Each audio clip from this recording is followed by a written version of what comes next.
My name is Dan Curia, and I'm the fire chief for the City of Charleston Fire Department. We're here today to discuss the defacing of the Charleston 9 memorial that occurred sometime before dawn this morning. The statement for the fire department is simply this: there is no greater symbol in humanity than that of a firefighter and the selfless acts that a firefighter does for his or her community without thought to his or her own safety. This memorial is sacred to the Charleston Fire Department. It's sacred to the fire service, but it's an important part of our community. And to think that somebody would deface this memorial is absolutely heinous. It's disgusting, and on behalf of the Charleston Fire Department, I deplore the act, and we of course will work with the Charleston Police Department in any capacity necessary to make sure that this person is caught and brought to justice. Now, I was not the fire chief at the time of the Sofer Superstore fire 13 years ago, but I know that the feelings associated with this site, although they're strong for me, they take on a different meaning for those who lived the fire. So I'll introduce you to Deputy Chief Forrest Cockcroft, who was here at the time of the fire, and I will let him express his feelings regarding the defacement of the memorial also. Chief Cockcroft. Thank you, Chief Currier. As he said, I'm Deputy Chief Forrest Cockcroft for the fire department. I was here that night, and I don't really know what to say. I think I speak for all the guys who've reached out to me already today in just a couple quick words. Disgusted, disappointed, hurt. The fact that somebody would do this to our site after these 9 guys that I grew up through this fire department with, gave their life for the city, that somebody would do this is just really a disappointing thing. And that's basically all that we have to say about it now. Chief Reynolds? I'm here today to show our unity, the police department, all the men and women of the Charleston Police Department, all the men and women in our community, that we stand with no space between our brothers and sisters in the fire department, to show unity and to show that we are going to investigate this crime. We will make an arrest, and somebody will be held accountable for this.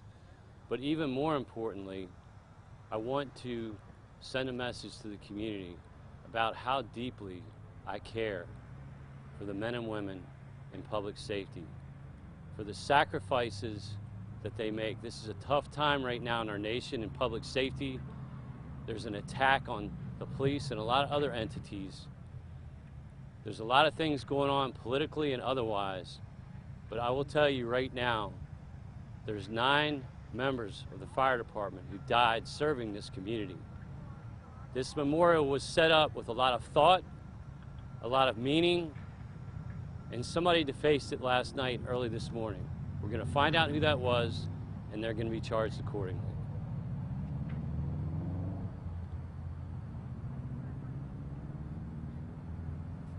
Mayor Tecklenburg here, standing in solidarity with Chief Currier and our fire department, Chief Reynolds and our police department. Glad to have with us also the head of our Public Safety Council Committee, Councilmember Peter Shade. You know, it's amazing that just a week ago yesterday, we were here on this site to commemorate the 13th anniversary of 9 brave men making the ultimate sacrifice for public safety in our city. This is a sacred place not just for our fire department, but for our entire city and all our citizens. I consider it a heinous criminal act that someone would defile this holy place, and we will, as Chief Reynolds said, take every measure of the law to prosecute whoever we find to be responsible. Thank you.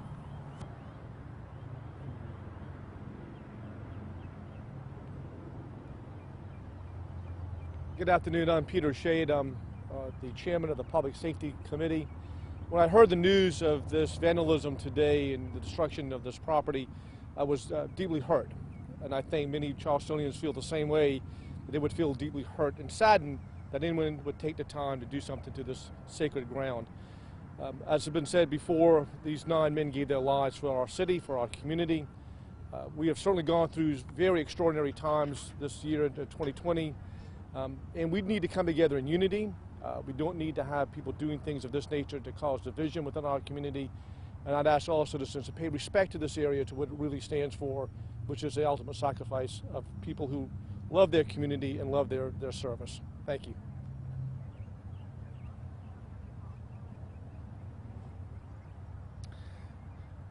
In closing, I think it's important to note that this site represents tremendous sacrifice. It presents sacrifice above self, and it represents all that's good in our society.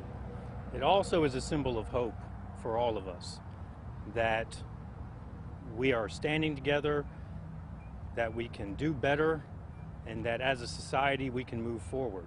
So we will continue to honor our fallen. We will work with the police department to make sure that this is rectified, and we will go forward with hope that we can all do better. With that being said, I'm here to answer any of your questions. I had heard a few families, and we'd heard so much from social media, going back and forth saying a little bit, I guess they felt that they wish they had known maybe sooner or quicker, or that it had gotten out, because media, I'm under the impression we didn't know until maybe 9 o'clock-ish. Some people had been talking about it earlier, but there was kind of a feeling from a few people that just like, we wish we had almost known almost instantly, at least so we could have came. Or Certainly. I think that's an understandable sentiment, and that would be my responsibility to make sure that we communicate with our families sooner. I became aware at 7 o'clock this morning, and I certainly could have reached out sooner than I did. Are there any other precautions going to be taken over here to keep an eye on the memorial? I know that we're having discussions about different things to do for the future. I don't think it's appropriate right now to comment on those unless Chief Reynolds would want to do so.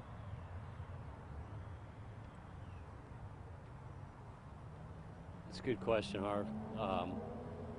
There's memorials throughout our city, monuments, statues, and I don't want to mix that with the sacred memorial here that honors our firefighter heroes, but I think it is all mixed together where there's a lot of anxiety in our community right now. Everybody's a part of the solution. I've always said that from day one. The police cannot be everywhere all the time.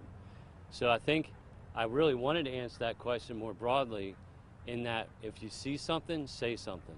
We have CPD tips.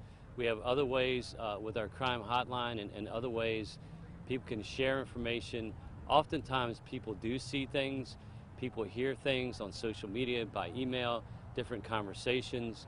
That's how we actually find a lot of information out. So the more that the community is engaged, the more that they have eyes and ears, the more that they're sharing information with us, the more it will benefit us. Secondly, more to your question, yes, there are other steps that we're taking to make sure that we pay closer attention. I just spoke with Sheriff Al Cannon today, who's a great partner, who shares that concern and who has his sheriff's deputies throughout the county and specifically in the city and other entities that are helping us. But we can't do it alone. We need to do it with partners and with a variety of different techniques, and we need to be engaged. Everybody needs to pay attention. Thank you for that question. Sir, I don't know if you or somebody else can go into more detail about what exactly was damaged. I know the police report says like one cross, one of several different things. Absolutely. So I believe the question is to recap the damage that occurred. So thankfully, inside the park, there was very little damage, but at the road, we have 9 PVC crosses that, from what I understand, have been there since the day after the fire. And those crosses were knocked down, some were thrown into the street, and I know at some point passersby pulled them into the median so that vehicles wouldn't be damaged. So all the crosses were damaged. Affixed to each cross is an American flag. Those flags were pulled off the crosses and thrown into the street and thrown into the yard. And I believe in one instance, one of the flags was scorched. Evidently somebody tried to light it on fire, but was unsuccessful. So, as I said before, prior to 7 o'clock this morning, the Charleston Fire Department. We have a tremendous fire department filled with love and people who honor and respect this site. Our firefighters were here before 7 o'clock in the morning making sure that the repairs were made so that our fallen are remembered properly. Both flags, unfortunately, the original flags were damaged. That I am not sure of. Gotcha. I saw one gentleman, they had switched out, I believe, the Charleston 9 flag, so I wasn't 100% sure of what so you're not exactly sure what the situation is. I'm not exactly sure which flag was damaged. And some of the stuff was set on fire or pushed into the street intentionally, from what you guys can tell? I wouldn't be able to speculate on the intent, but I know that some of the flags and the crosses were found in the roadway. Chief Reynolds, can you provide an update on the suspects? Are there any suspects? What does that look like right now? So this morning, when a citizen had pulled some of the debris into the roadway, there was an officer from the Charleston Police Department who pulled up, noticed this debris, kind of find out what was going on. That's how we initiated the investigation. Obviously, it has only been, half a day since this occurred. So I'm not really at liberty to share a lot of updates. It's a good question, and I hope to have more to discuss about this soon. There's something that we're investigating and we're taking seriously, and hence the reason why we're here right now. This is really important to the city, to the fire department, and to our community and our residents. I had two questions on any idea on possible surveillance cameras, anything working here, or in zonas or Kennedy or anything like that? So it's one of the first things that we do is do a canvas, and that's what our investigators have been doing. Gotcha. And the other question is, I don't know, the question was, is it possible that you guys know whether it was a vehicle or physical foot or push that did damage to the property? Do you know if a car possibly hit into them, or was somebody physically grabbed them? It sounds like they physically grabbed these. There's 9 of them, obviously. I think 8 of them were actually reassembled quickly and were not substantially damaged. I think one of them had to be repaired and or replaced. And of course the flags, and that's part of the investigation. Good questions. I want to ask just one more question. Just for you, anyone else that wants to answer. I know that you two period, Mr. Cockroft, Chief Reynolds, you all serve this community, and these people right here, they all made the ultimate sacrifice and gave you more than give their life. What kind of a person do you think it takes to come here and vandalize this memorial? So if the question is what kind of person does it take, I've asked myself that question all morning. I've been perplexed as to what would lead somebody to do this. I think that we have a lot of people in the community who are hurting, and I would like to think that this was a cry for help more than some kind of signal against the fire department or public safety or the city of Charleston or our community. Aside from that, I probably can't speculate much more. Just since you asked the question, I'm going to reform it a little bit, and I'll answer it, but I want to say what it takes to be a police officer or firefighter right now. It takes selflessness, it takes a commitment to community over self, it takes sacrifice, it takes integrity, it takes somebody who has discipline, somebody who cares about others. And the 9 people who died here, I've met their family members. I've listened to their co-workers who were here when they died. I've listened to how they live their lives, which this memorial celebrates how they live their lives more so than how they died. And it takes a very special person today to serve in public safety. So who would destroy a memorial like this? I don't know. I think the chief answered it better than I could. It doesn't make any sense, but we'll find out. Earlier today, you guys, the fire department together, it looks like this is going to be a community solving. Who's going to solve this problem? Is it you guys? Is it the CPD? Is it the community? Who's going to solve this? Who are you needing to help you? Who is the fire department need to help? It's always a combination. It's always a combination. I like the way you asked that. The fire department knows a lot of people in the community They're very relationally connected. They're very present 24/7. Same thing with the police department.